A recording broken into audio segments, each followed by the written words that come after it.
మధ్య ఉండే అనుబంధం ఈ తెలంగాణ ప్రజలతో మనకుంటుంది అనేటువంటి విషయాన్ని గుర్తు చేస్తాం. బట్ ఏది ఏమైనా ప్రజలు తప్పకుండా ఆలోచిస్తారు. మంచే గెలుస్తుంది, మంచే నిలబడుతుంది. ఎప్పటికైనా మన పనేలో రేపు వాళ్ళు ఏం చేస్తారో తెలియాలా? చెప్పాలంటే చాలా ఉంటాయి, కానీ తొందరపడేది మాట్లాడతారు. టైం వచ్చినప్పుడు మాట్లాడతారు, టైం వచ్చినప్పుడు మాట్లాడతారు. ఇప్పటికే ఎన్ని మాటలు చెప్తుంది తెలియదా? వాటి అమ్ముకోకుండా కళలు పెట్టుకుని రాగానే పాస్ బోనస్ ఇస్తామన్నారు. మరి అయిందా? బోనస్ ఇచ్చినామన్నా?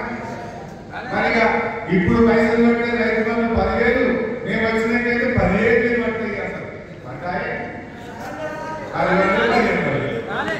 అంటే ఎన్ని మాయ మాటలు చెప్పారో ప్రజలు గమనిస్తా ఉన్నారు. చూద్దాం. కరెంట్ బిల్లు కట్టన్నారు, ఇంకా చాలా విషయాలు చెప్తారు.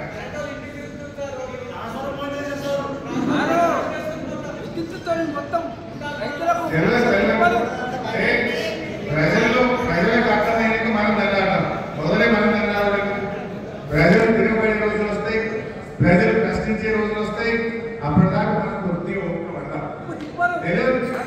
4 రోజుల తర్వాత మనం అప్పుడు ప్రజల పక్షాన్ని నిలబడతాం. ప్రజలు చెప్పుకోలేకుండా లోపల బాధపడుతుందా? దాని పార్లమెంట్ ఎన్నికలు చూసుకుంటాం. రేపు పార్లమెంట్ ఎన్నికల్లో దాని ఏదో మన సత్తా ఏదో మనం వాళ్ళకి చూపిస్తాం. మనకు ఖచ్చితంగా ఒకటి మాత్రం ఎంపీ మనం గెలుస్తాం, గ్యారంటీ గెలుస్తాం పక్క.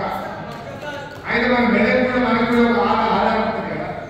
మనకు 6 చోట్ల ఎమ్మెల్యేలు ఉన్నాం. ఇక్కడ ఎంపీ మనం ఉన్నారనుకో, రేపు మీకు అందరికీ కార్యకర్తలు ఆశలు ఎంపీ మంచి కూడా మనకు సాయం పొందవచ్చు. చేసుకుంటాం, అది కూడా చేసుకుంటాం. గట్టిగా పనిచేద్దాం. ఎవరు కూడా అధైర్యపడకండి. డెఫినెట్ గా భవిష్యత్తు మనదే. ఇది ఒక చిన్న స్పీడ్ బ్రేకర్ లాంటిది. మనం చేసిన పనులు కనబడయా? మెదక్ దవాఖాన ఎంత మంచిగా మతపరిచే ఆసుపత్రి ఎంత బాగా ఇలా తల్లి బిడ్డలకు ఎంత మంచి సేవ దొరుకుతుందో మీరందరూ చూస్తలేరా? మెదక్లో ఎటువంటి ఆసుపత్రి మా అమ్మమ్మ గారు కట్టించారు, మన కేసీఆర్ కట్టించేసి. దయచేసి అవన్నీ కూడా దృష్టిలో పెట్టుకోవాలి. అంటే ఒక విషయమే కాదు, ఇలా రామాయణపేట రెవెన్యూ డివిజన్ సాధించింది కూడా మనమే సాధించుకున్నాం. గణపురం మండలం కావాలంటే మనమే తీసుకున్నాం. మన 100 కోట్ల రూపాయలు 7 రూపాయల అమ్మవారికి మన కేసీఆర్ గారు జీవో ఇచ్చింది. అది కూడా 100 కోట్లు కేసీఆర్ ఇచ్చిపోయిండు. వీళ్ళు అది ఖర్చు పెట్టి డెవలప్ చేస్తారా? ఈయన ఇచ్చిన 100 కోట్లు వాపస్ తీసుకుపోతారా? చూద్దాం. 100 కోట్లు ఇచ్చింది కేసీఆర్ 7 రూపాయల అమ్మవారి గురించి డెవలప్ చేయడం. వచ్చిండు, మాట ఇచ్చి కలెక్టర్ ఆఫీస్ ఇనాగ్రేషన్ చేసి హైదరాబాద్ మీద 2 రోజులకి మనకు 100 కోట్లతో జీవో ఇచ్చి మన కేసీఆర్ మన కోసం. మరి ఇచ్చిన 100 కోట్లను రేపు అమ్మవారి ఆలయాన్ని అభివృద్ధి కోసం వినియోగిస్తారా? ఆ పైసల్ని, ఆ జీవోను మరి చక్కగా రేపు ప్రజల కోసం చేస్తారా? ఏం చేస్తారో చూద్దాం.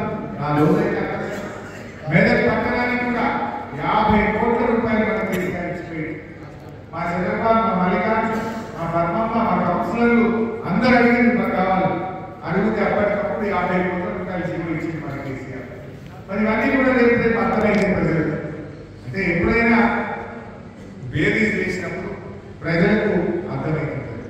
మనం కూడా ప్రజల పక్షాన్ని ఉందాం. అంతిమంగా ప్రజలే గొప్పవాళ్ళు.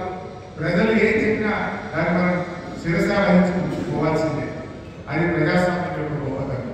బట్ నేను మీతో చెప్పేది ఏంటంటే, గ్రామాల్లో ఎక్కడికక్కడ మీరు కూడా వచ్చి చర్చ పెట్టారు, అన్ని విషయాలు మాట్లాడారు. ఎవరు కాళేశ్వరం దండగా, కాళేశ్వరం లేకపోతే ఎండాకాలంలో నీ గర్భం కాలంలో నీళ్ళు వచ్చినా, నీ అల్లిలో నీళ్ళు వచ్చినా, నీ మంచిర్యాలలో నీళ్లు బారినా, మరి వాళ్ళు ఏం చెప్పాలి? ఇవన్నీ కూడా మీరు మాట్లాడాలి. వాళ్ళు ఏంటంటే కొంచెం దుష్ప్రచారం చేసిన ఆనాడు ప్రతిపక్షంలో ఉన్నప్పుడు దుష్ప్రచారం చేసి గెలవాలి. ఇప్పుడు గెలిచినందుకు కూడా దుష్ప్రచారం చేసినప్పుడు ఇంకా సోషల్ మీడియా, ఆ సోషల్ మీడియాలో తప్పుడు వార్తలతోని ఫేక్ న్యూస్ను సృష్టించి ఇంకా కూడా బుద్ధజలాలకు ప్రయత్నం చేస్తూ ఉంటారు. కార్యకర్తలుగా దాన్ని మనం గట్టిగా తిప్పుకుంటారు. మన గెలవదు. ఆనాడు నీళ్ళు ఎట్లా వచ్చినాయి మీ కళ్ళ ముందు, ఆనాడు పండిన పంట మీ కళ్ళ ముందు ఉన్నది, వేసిన రోడ్లు మీ కళ్ళ ముందు ఉన్నాయి. ఈ ఊళ్ళల్లో అక్క చెల్లెలకు ప్రతిరోజు మంచినీళ్ళు ఎట్లా వచ్చినాయో మనకు గెలవదా?